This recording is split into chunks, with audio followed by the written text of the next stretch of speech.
E aí, gente boa, tudo bom com vocês? Então, finalmente chegamos aí na sétima igreja, a igreja de Laodiceia. Então, vamos encerrar hoje essa série de estudos que fala acerca das 7 igrejas da Ásia Menor. Tá? A igreja de Laodiceia, que está lá em Apocalipse, no capítulo 3, a partir do versículo 14, tem esse nome em homenagem a Laodice, que foi esposa de Antíoco II Teos. Tá? Em homenagem a ela, que fundou, né, a cidade, recebe esse nome de Laodiceia. E, como sempre, Deus sempre se apresenta de alguma forma para as igrejas, né, da Ásia Menor. E como que ele se apresenta aqui em Apocalipse, no capítulo 3, a partir do verso 14? Vamos ver. E ao anjo da igreja que está em Laodiceia escreve: isto diz o Amém, a testemunha fiel e verdadeira, o princípio da criação de Deus. Bom, ele diz que ele é o Amém, né? Essa palavra Amém, que é uma palavra em hebraico, ela é traduzida em português de uma forma assim muito apequenado. Que assim seja, né? Que assim seja, que assim seja. E nós precisamos entender o real sentido dessa palavra amém. Quando ele diz, né, fala aquele que é o amém, fala aquele que é assim seja. Né? Então vamos entender o que significa essa palavra amém. Então o que nós temos aqui é um acrótico, tá, dessa palavra. O que é um acrótico? É uma junção de 3 palavras cuja sua primeira letra ela forma uma outra palavra. Então, por exemplo, nós temos o Aleph, que é a primeira aqui, tá? Nós temos o Aleph, correto? Aleph é a primeira letra da palavra Deus, tá? El. Depois nós temos o Men, que é a primeira letra da palavra rei, em hebraico, Melech. E depois nós temos Nun, que é a primeira letra da palavra Neema, fiel. Então, essas 3 primeiras letras formam, né, uma só palavra, El Melech Neeman, que significa Deus, Rei fiel, ou Deus é Rei fiel, né? Ou Deus, Rei é fiel, tanto faz. Tá? Mas essa palavra que nós a conhecemos hoje, que assim seja. Que assim seja é muito, pequenininha demais. Né? Então, a palavra aqui é muito mais do que isso. Assim diz o rei, o Deus rei fiel. Olha aí, né? Assim diz aquele que é Deus rei fiel. É isso que ele está dizendo. Então, fiel é a sua palavra. Né? Fiel é o seu verbo. Fiel é o Filho. Deus rei fiel. Olha que palavra interessante. Então, todas as vezes que você for falar amém, não é apenas que assim seja. Essa palavra vai se cumprir porque existe um Deus rei fiel que vai fazer cumprir essa palavra. Tá? E aí diz o seguinte: a testemunha fiel e verdadeira. Tá? Assim diz Deus rei fiel, a testemunha fiel e verdadeira. O princípio da criação de Deus. O interessante também dessa expressão princípio da criação de Deus é que, por exemplo, os TJs, né, os Russelitas, Testemunhos de Jeová, eles entendem que aqui está se referindo a Jesus, que é o primeiro ser a ser criado. E não é isso. Tá? Quando diz que ele é o princípio da criação de Deus, ele está querendo dizer que tudo se principia nele. E isto se confirma lá em Colossenses, no capítulo 1, versículo 16, que diz que todas as coisas foram criadas por ele. Então, se todas as coisas foram criadas por ele, ele não pode ser a primeira coisa a ser criada. Como que ele pode ser a primeira coisa a ser criada se todas as coisas foram criadas por ele? Correto? Então, Deus ele não é um ser criado. Deus ele é eterno. Jesus ele é eterno. Tá? Jesus ele sai de Deus, ele é o verbo de Deus, ele é gerado de Deus. Mas não que ele tem um princípio de dias, mas sim porque ele é aquele que é eterno. Ele é o eu sou, ele falou isso lá em João capítulo 8, né? E quando lá em Êxodo, do capítulo 3, aquele Deus se apresenta a Moisés, muitos acham que é o Pai que está se apresentando, mas não é o Pai, é o Verbo, porque Deus nunca foi visto por ninguém, mas o seu Filho ele fez ser revelado. Então, todas as vezes que você vê a aparição de Deus, né, no Primeiro Testamento, o Deus ali que se apresenta, inclusive no Éden, não é o Pai que está aparecendo, é o Filho que é visto, que é temido, que é adorado lá em Josué, capítulo 5. Né? Então, esse Deus que se apresenta no Antigo Testamento e é visto por muitos dos profetas, como em Isaías capítulo 6, viu o Senhor assentado. Esse Deus que é visto é o Filho, tá? E não é o Pai. Paulo disse que Deus nunca foi visto por ninguém, né? Então, Deus nunca foi visto. Um dia veremos, mas hoje, né? Até hoje, ele não foi visto por ninguém. Então, quando fala aqui que ele é o princípio da criação de Deus, é porque nele se principia tudo, e não porque ele é o começo. Não, ele não é o começo. O começo passa por ele, certo? Aí diz aqui, eu sei as tuas obras, que nem és frio, nem quente. Tomara que fosses frio ou quente. Assim como és morno, não és frio nem quente, vomitar-te-ei da minha boca. Aí temos que entrar no contexto histórico da igreja de Laodiceia. A igreja de Laodiceia ela ficava no local entre a igreja de Herápolis, a cidade de Herápolis e a cidade de Colosso. Na cidade de Herápolis, era mais ou menos entre 9 e 10 quilômetros de distância da cidade de Laodiceia, as águas termais de lá, as águas quentes que servia para curar enfermidades, né, que eram águas quentes, né, boas, né, para diversos tipos de funções. Como não havia uma fonte de água em Laodiceia, então tinha que vir por outras fontes, que seria, no caso de Herápolis, né, por arquedutos, essa é a palavra, né? Tinha que vir por arquedutos direto de Herápolis, e esse caminho que fazia até chegar em Laodiceia, fazer com que a água que já vinha quente, boa, né, para consumo, ela chegava morna, já não chegava tão boa, tá? E aí ela era uma água que causava ânsia de vômito, da mesma forma que as águas de Colosso, quando saía da cidade que ficava no sul, né, até alcançar a Laodiceia, ela também chegava morna, tá? E água gelada, água fria, como diz aqui o texto, não é frio, né? Era uma água boa para refrigério, água boa para beber. Então, quando a água chegava lá, na cidade de Laodiceia, ela já chegava não tão boa assim, tá? E aí ela causava ânsia de vômito.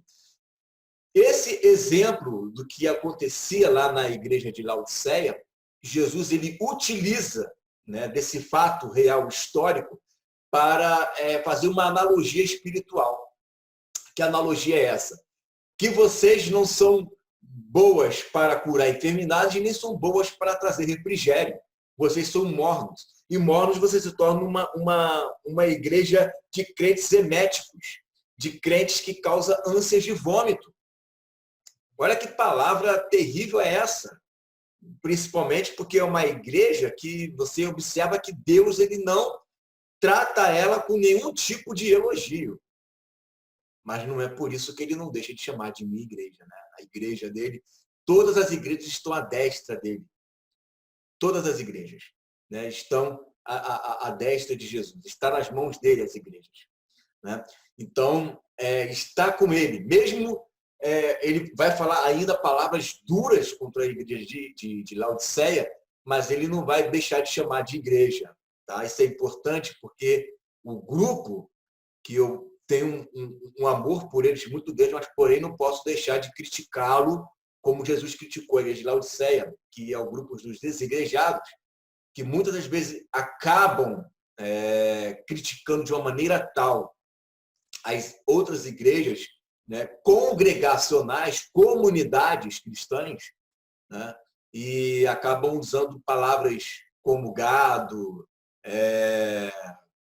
sistema religioso, chama pastores de ladrões, né, roubadores, né, assassinos, porque mata, né, roubo, destrói, né, destruidores, e acaba generalizando todo mundo. Se nós formos generalizar todas as lideranças, então vamos generalizar também todos os membros, todos os cristãos, porque no meio de ovelha tem lobo, né, tem bode. Então, se é para generalizar lá, generaliza aqui também. Né? Por que não? A gente não pode sair generalizando todo mundo. Tá? E aí, mesmo Jesus vendo essa situação da igreja de Laodiceia, ele, mesmo assim, chama ao arrependimento. Ele não fala, sai de Laodiceia, povo meu. Sai da Laodiceia. Ele não fala isso. Ele fala, Laodiceia, arrepende-se. Vamos se arrepender dos seus pecados. Tá? E olha as palavras que ele utiliza aqui. Como dizes, rico sou, estou enriquecido e de nada tenho falta. Porque a igreja de Laodiceia era uma igreja próspera, rica, tinha ali elementos que curavam, né, os olhos com colírio. Né? Então, Jesus vai usar esse exemplo também para falar, olha, vocês têm, mas vocês têm para vocês usarem no sentido material, físico, mas espiritual vocês não têm. E vai falar isso daqui a pouco. Eles usavam as lãs das ovelhas para poderem fazerem roupas da mais alta qualidade. Então, era uma cidade onde estavam ali, que era riquíssima, próspera, né? E de muito comércio. Então, você vê que era uma igreja apática espiritualmente, mas ficava muito focada no comércio. Ficava muito focada na questão financeira. Então, você vê que não é pelo fato da igreja ela ser pomposa, não é pelo fato da igreja dela ser grande, não é pelo fato da igreja dela ter um ótimo som, né? Ter membros que se vestem muito bem, todo mundo tem carrão, que Deus está aprovando conduta. Você olha, por exemplo, a igreja de Filadélfia, ela tinha pouco poder aquisitivo, né? Tinha pouco poder aquisitivo, mas não negava a fé e não deixava de guardar aquilo que recebia. E não recebe nenhuma crítica. Diferente da igreja de Laodiceia, que era uma igreja próspera financeiramente, contudo, Deus disse para ela que ela era uma desgraçada, miserável, pobre, cega e nu.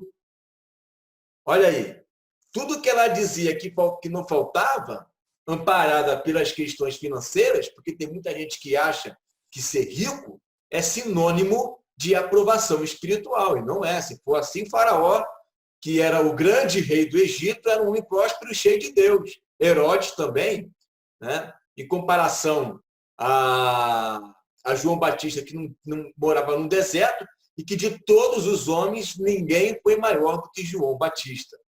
Então, você fazer um parâmetro, um paradigma de quem tem maior aquisição financeira, este é aquele que é um homem de Deus, está errado. Porque Jesus falou que a riqueza do homem não consiste nos bens que ele possui.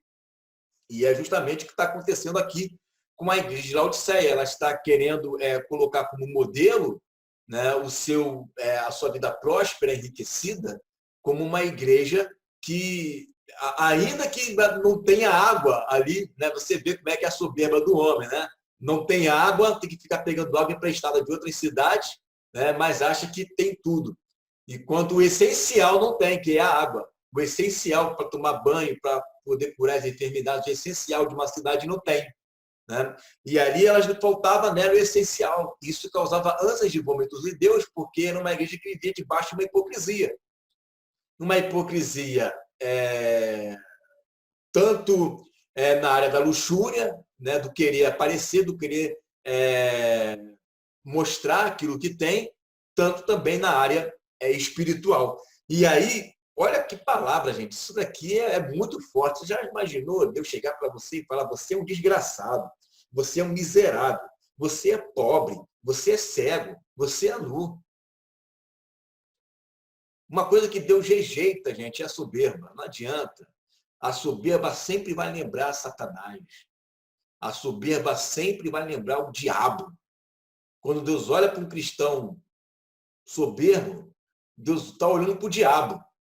Porque foi a soberba do diabo que fez com que ele caísse. O orgulho, a presunção.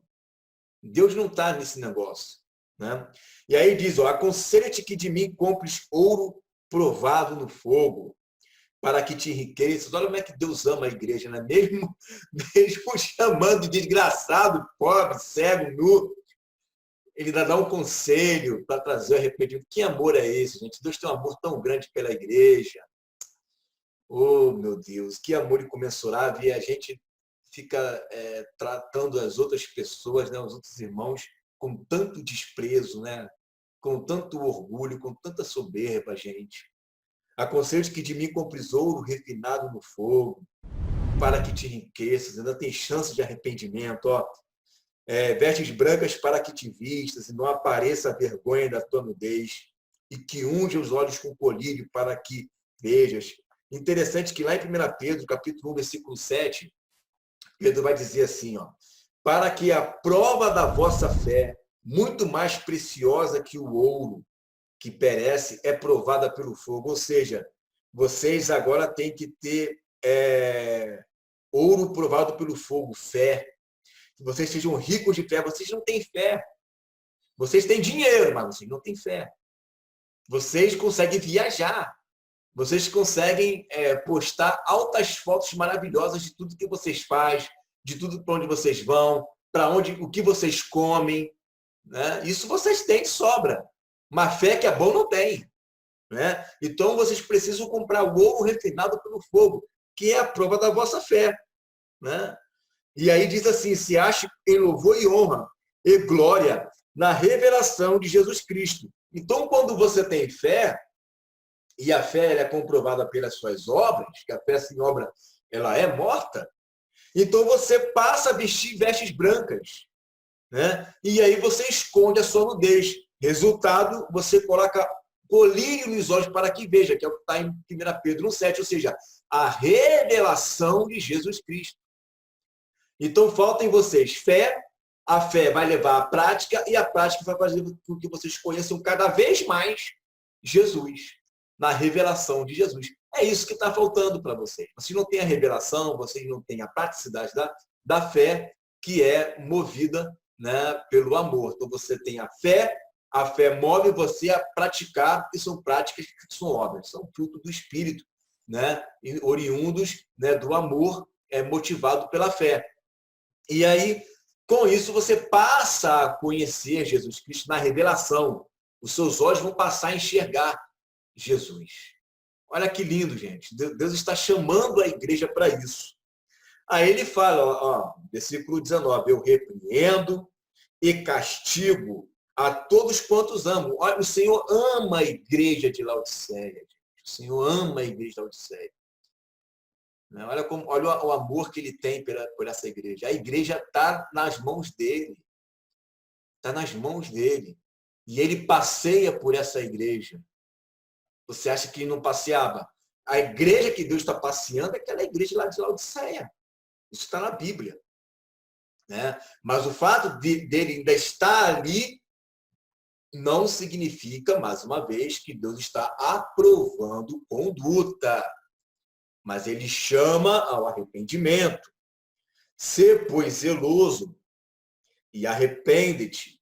Eis que estou à porta e bato.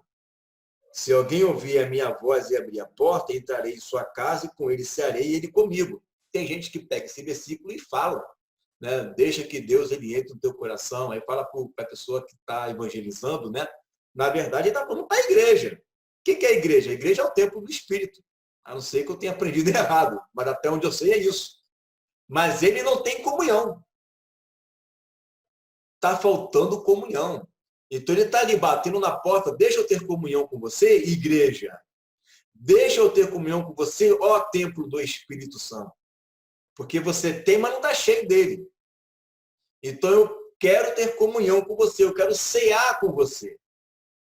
Eu quero que você desfrute de mim E eu também quero desfrutar da sua presença. A gente pensa que eu quero ter comunhão com Deus, mas muito mais interessado em ter comunhão é Ele conosco. Deus quer ter comunhão com a sua criação.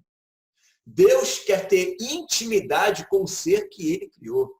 Deus quer desfrutar. Deus quer se alegrar com a criação que Ele fez.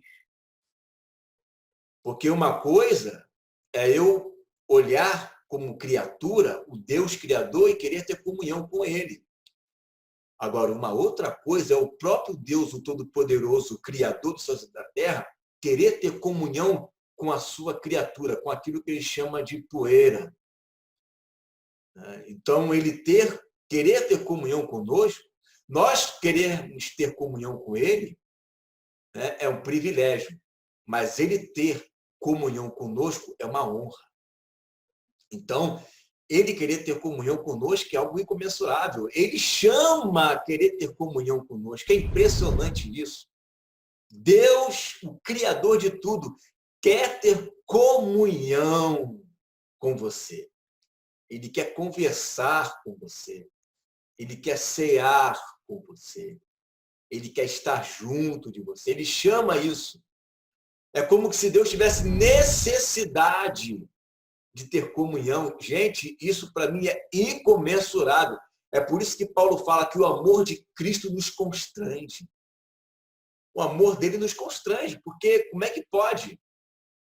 Eu crio um homem e quero ter comunhão com aquele ser que eu criei. Eu quero ser íntimo dele, eu quero contar segredos para ele. Logo eu, o homem pecador, olha, isso para mim é algo tremendo. E ele tanto quer fazer isso, que ele nos ama de tal maneira que enviou o seu filho para que isso viesse a acontecer. Gente, e não somente isso, né? Eu fiquei emocionado com isso. Versículo 21 diz, ao que vencer, me concederei que se assente comigo no meu trono. É uma comunhão eterna, ele vai dar o direito de reinar com ele. Olha, eu crio você, você peca, você às vezes não me compreende, você às vezes não me entende, às vezes até reclama, murmura. Você é um desgraçado, você é um miserável, é um pobre, segue nu. Mas mesmo assim eu estou te dando chance de se arrepender, porque eu quero ter comunhão com você. E se você se arrepender e ter comunhão comigo, eu vou colocar você para sentar no meu trono. E você vai reinar juntinho comigo pelos séculos dos séculos. Gente, isso é maravilhoso, o amor que Deus tem para conosco, isso é maravilhoso. Ele poderia pegar essa igreja de Laodiceia e falar assim, Laodiceia, ó, vocês não tem jeito não, viu?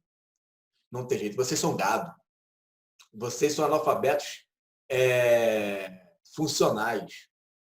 Vocês não tem jeito.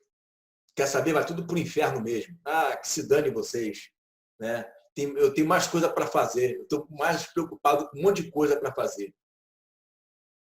Mas ele não fala assim com a igreja de Laodiceia, gente. Ele diz assim, assim como eu venci, me assentei como meu Pai no seu trono. Gente, Jesus nunca cometeu pecado e se assentou no trono de Deus. Nós somos pessoas santas, mas que cometemos pecado. E vamos ter o mesmo direito que ele de se assentar no trono e receber a mesma autoridade que ele. Né? É por isso que diz, assim como eu venci e me assentei assim. Né? Então você vê que Deus, ele não é que ele ignora o nosso pecado, muito pelo contrário, ele já nos vê lá na frente sem pecado nenhum. Ele já nos vê lá na frente glorificados, incorruptibilizados, né? Tão santo quanto ele é santo. É um amor impressionante, né? Um amor impressionante. Aí diz assim, quem tem ouvidos ouça o que o Espírito diz às igrejas, ou seja, o Espírito Santo está ali dentro ainda da igreja de Laodiceia. Então, uma palavra, gente, a igreja de Laodiceia é uma igreja que a gente olha muito a Filadélfia, né, e tal. Amém, igreja de Filadélfia, né? Graças a Deus pela igreja de Filadélfia. né? Pela igreja de Sardes, pela igreja de Esmirna. Mas a igreja de Laodiceia é uma igreja que eu olho para ela de uma maneira especial, não por causa, né, do seu comportamento, mas muito mais pelo comportamento de Jesus com relação a ela. Porque mesmo ela não recebeu nenhuma crítica, ela recebe muitas promessas. E o fato dela repreender, de Jesus repreender essa igreja, mostra que ele a ama. Ele tem um amor por essa igreja. Olha, Laodiceia, eu estou falando isso para vocês porque eu amo vocês. Eu castigo vocês porque eu amo vocês. E eu faço isso para que vocês se arrependem. Porque o meu desejo é de ter comunhão com vocês, cear com vocês, e eu quero vocês aqui comigo para todo sempre, sentado aqui no meu trono, reinando ao meu lado. Gente, é uma coisa que a gente precisa realmente, não é compreender esse amor. Nós precisamos viver esse amor. Tá?